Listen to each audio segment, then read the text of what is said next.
မှာရအောင်ပေါ့ဖြည်းဖြည်းရအောင်ဒါပေမဲ့စိတ်မကောင်းစရာတခုပြောရမယ်ဆိုကျွန်တော်ကဘာစိတ်မကောင်းလဲပေါ့မလေးရှားကတဲ့ဓာတ်ငွေရောင်းတဲ့ဟာတဲ့2 လမှာဒေါ်လာ30 ဘီလီယံရတယ်ကျွန်တော်တို့နားမလဲမသိတတ်လို့ကျွန်တော်တို့ဒီလိုမျိုးဆုံးရှုံးမှုတွေအများကြီးဖြစ်တာတွေ့ရတယ်ဒါကိုသတိထားကြဖို့ပါကျွန်တော်တို့မှာ resource ဆိုတဲ့ဟာတွေရှိပါတယ် resource ကတော့ကျွန်တော်တို့တစ်ချိန်ကျရင်ထုတ်မယ်ရောင်းမယ်ဒါသိကြတာပေါ့လက်ပတန်းတောင်နော်လက်ပတန်းတောင်ဆိုတာမုံရွာတစ်ဖက်ကမ်းမှာရှိတယ်တောင်ကြီးနှလုံးမုံကိုမုံရွာကနေလှမ်းကြည့်လိုက်ရင်အဲ့တောင်ကြီးအမှန်တန်လှတယ်ဟာကိုမြင်တော့မုံရွာကလူတွေကလည်းအမှန်တန်စိတ်ကူးရင်တာကိုသူတို့ကအဲ့တောင်ကိုနာမည်ပေးရတယ်တောင်မုံနှစ်ခုကိုဗာပေးရလဲဆိုရင်ဒေစီကျော်ဝင်းတောင်လို့ပေးတာပဲနော်ဘာဖြစ်လို့လဲကျွန်တော်လည်းမသိဘူးနော်အဲ့ဒါကျေးစင်တောင်နဲ့စပယ်တောင်ဖြစ်တယ်စပယ်တောင်ကယနေ့မှာကုန်သွားပြီအဲ့စပယ်တောင်ကုန်သွားပြီတူးလိုက်တော့တန်ချင်းကျင်းဒီတန်ချင်းသိန်းနဲ့ချီရပါတယ်တကယ်လဲကျွန်တော်တို့မှာကျင်းဒီတကယ်ထွက်ပါတယ်ဒါကြောင့်လဲစဉ်းစားကြည့်လေမင်းပြူမှန်ပြောဆိုတော့မင်းကွန်ခေါင်းလောင်းကြီးလောက်တာမြန်မာမင်းလက်ထက်ကတည်းကလှုပ်ထားတဲ့ခေါင်းလောင်းမဟုတ်ဘူးလားအဲ့ဒီခေါင်းလောင်းကဘယ်ကတူးလာလဲကျေးစင်တောင်ကတူးလာတဲ့ဟာပါအဲ့ဒီကျေးစင်တောင်မှာအတွင်းကြီးတွေရှိတယ်ဗမာအစိုးရလက်ထက်တုန်းကတူးလာတဲ့တွင်းရှိတယ်ဒါပေမဲ့အဲ့ဒီတွင်းကသဘာဝပတ်ဝန်းကျင်ကိုဘာမှဒုက္ခမပေးဘူးသေယံဇာတကျိန်စာနဲ့ပြောရင်ဒီဟာတွေလိုချင်တာအသေးကြပေါ့ရင်နံလည်းလိုချင်လို့ဂျပန်ကကျွန်တော်တို့ရိုးလျားကြော်လို့ဝင်တာပဲဂျပန်လည်းအဲ့ဒီကျေးစင်တောင်မှာကျင်းနီကိုလိုက်ရှာသေးတာပဲဒါပေမဲ့အဲ့ဒီချိန်ကတွက်ချေမကြိုက်လို့မလုပ်ရတာကျွန်တော်တို့ဒီဒုတိယကမ္ဘာစစ်မှာအမှန်တန်ကျင်းနီတွေရှားနေတော့မှဂျပန်လိုက်ရှာသေးတယ်အဲ့မှာဂျပန်တွင်းတူးရတဲ့အရာတွေရှိပါတယ်ဒါပေမဲ့ तू ကမထုတ်သွားဘူးထုတ်သွားတဲ့ဟာအာဂင်ဟိုကနေစတော့အကျိုးများရှိတယ်နောက်ပိုင်းမှာမြန်မာဝန်ပေါင်ကုမ္ပဏီကထုတ်သွားတယ်မြန်မာဝန်ပေါင်ဆိုတာဧကန်တာတရုတ်ကုမ္ပဏီဖြစ်နေတယ်နော်ထူးခြားတယ်အဲ့တော့ဒီတရုတ်ကုမ္ပဏီကထုတ်သွားတဲ့အခါမှာခုနစပယ်တောင်တစ်ခုလုံးကကုန်သွားပြီးတော့တွင်းကြိုက်ကြီးဖြစ်နေတယ်အခု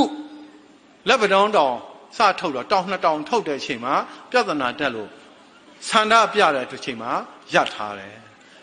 ရပ်ထားပေမဲ့ဘယ်မှာဆက်ထုတ်နေလဲကျေးစင်တောင်မှာဆက်ထုတ်နေကျေးစင်တောင်ကမှာစပြီးတော့တူးတော့ထုတ်နေတာပေါ့ကျေးစင်တောင်ကခုနစပယ်တောင်ထက်ကို9 ဆအကြီးတယ်လက်ပတောင်းတောင်ကတောင်33 လုံးရှိတယ်ကျေးစင်တောင်ထက်ကိုအဆနော်10 ဆအကြီးသေးတယ်အဲ့တော့ကျွန်တော်တို့ဒီကနေပြီးတော့ထွက်လာတဲ့ပစ္စည်းတွေအများကြီးရှိမှအသေးအချာပဲရှိတယ်သို့တော်လည်းဒီနာပတ်ဝန်းကျင်မှာရှိတဲ့ရေထုမြေထုလေထုပေါ့သဘာဝပတ်ဝန်းကျင်ကိုကျွန်တော်တို့ပြောရင်ရေမြေလေဒီ3ခုမှာပျက်စီးခြင်းတွေရှိနိုင်တယ်လေထုပျက်စီးခြင်းမရှိဘူးလားလို့ဆိုရင်ရှိတာပေါ့ကျင်းနီတွေကိုတူးထုတ်လိုက်ရင်အောက်ထဲကနေထွက်လာတဲ့ကောင်ကိုအက်ဆစ်နဲ့ဖြန်းရတယ်အက်ဆစ်နဲ့ဖြန်းတဲ့အခါမှာဒီတောင်စောင်းမှာပလတ်စတစ်တွေကာဗာလုပ်ပြီးတော့ဖြန်းတာပဲအက်ဆစ်ဖြန်းရင်တညလုံးစပရေးလိုမျိုးနဲ့ဖြန်းတယ်တညလုံးဖြန်းတဲ့အချိန်မှာကြေးတွေကပျော်ပြီးတော့စီးသွားတယ်ဒုတ်တာတွေပျော်ပြီးတော့စီးတာအဲ့ဒါကိုခံထားတော့ခွက်နဲ့အပေါ်အက်ဆစ်ကတော့အငွေ့ပြန်တက်သွားတော့ညပဲတညလုံးဖြန်းထားတော့အငွေ့ပြန်တက်လာတယ်အဲ့ဒီမှာအင်ဂျင်နီယာတွေပြောပြတယ်မနှက်ဘက်ကြရင်ငှက်သေးတော်မှတွေ့တယ်ပြန်သွားတဲ့ငှက်တွေကအက်ဆစ်နဲ့ထိပြီးတော့ပြုတ်ကြတယ်ဒီတော့အက်ဆစ်ကအပေါ်မှာမသွားဘူးလားသွားမှာအတေးချပဲဒါကဘယ်သူကညင်းလို့မရအောင်အဲ့ဒီအက်ဆစ်တွေကကောင်းကင်မှာမနေနေဘူးတစ်ချိန်ကျရင်အောက်ကိုဆင်းလာတယ်ဆင်းလာရင်အပင်ပေါ်ရောက်အပင်တွေပြတ်တယ်မြေကြီးတွေရောက်ရင်မြေကြီးတွေကဓာတ်သတ္တုတွေနဲ့ဓာတ်ပြူတွေအဲ့ဓာတ်သတ္တုတွေနဲ့ဓာတ်ပြူထားတဲ့တတ်တုပါတဲ့ရေတွေကကျွန်တော်တောက်တည်သုံးရည်တယ်ပါသွားပဲသို့မဟုတ်မြစ်ထဲကိုဆင်းသွားမယ်အဲ့ အဲ့တော့ရေသုံးရေနဲ့ပါသွားတဲ့နေရာမှာကျွန်တော်တို့သွားတော့ကြည့်တော့အဲ့မှာကင်ဆာယောဂါလိုမျိုးဖြစ်တဲ့လူတွေအများကြီးခုနလိုမျိုးကလေးတွေမှာအမတန်ဒုက္ခရောက်တယ်ဒီမှာကလေး၄ယောက်ပြဿနာတက်တော့เนาะတကယ်6ယောက်ပေါ့2ယောက်သေသွားတာဟုတ်4ယောက်ပြဿနာတက်တော့အဲ့4ယောက်ကိုကြည့်လိုက်ရင်ယောဂါရှာဖွေတာအက်ဆစ်နဲ့မပတ်သက်ဘူးပြောတာပဲဒါပေမဲ့အက်ဆစ်နဲ့မပတ်သက်ပေမဲ့ heavy metal စနဲ့ပတ်သက်နိုင်တယ်အက်ဆစ်ကြောင့်တစ်ဆင့်ဖြစ်နိုင်တဲ့ယောဂအဲ့ဒီယောဂါဘာလဲဆိုရင် cerebral palsy လို့ခေါ်တယ်3ယောက်ဖြစ်တယ် cerebral palsy ကဘာမှလို့ပြောရင်အုံနှောက်လေဖြတ်တဲ့ယောဂအကျော်တွေပြတ်သွားတယ်နောက်တစ်ယောက်ကဖြစ်လာတယ်အဲ့ဒီယောဂဘာယောဂလဲဆို cerebral tumor အုံနှောက်ထဲမှာအကျိတ်ခဲဖြစ်တယ်ကော့ပါတို့ကက်ဒမီယမ်တို့ရေထဲမှာရှိတဲ့ mercury တို့ဟာလူတွေကိုယောဂဖြစ်စေတယ်ဒါအသေးချာပဲအရင်ခေတ်ကတော့မသိသေးပါဘူး1960ခုနှစ်လောက်မှာဂျပန်မှာနော်မိနာမာတာဘေးလို့ခေါ်တဲ့နေရာကြီးမှာပင်လယ်ပြင်ကြီးရှိတယ်အဲ့ဒီပင်လယ်နားမှာပလတ်စတစ်စက်ရုံရှိတယ်ပလတ်စတစ်စက်ရုံက mercury တွေကိုမြစ်ထဲကို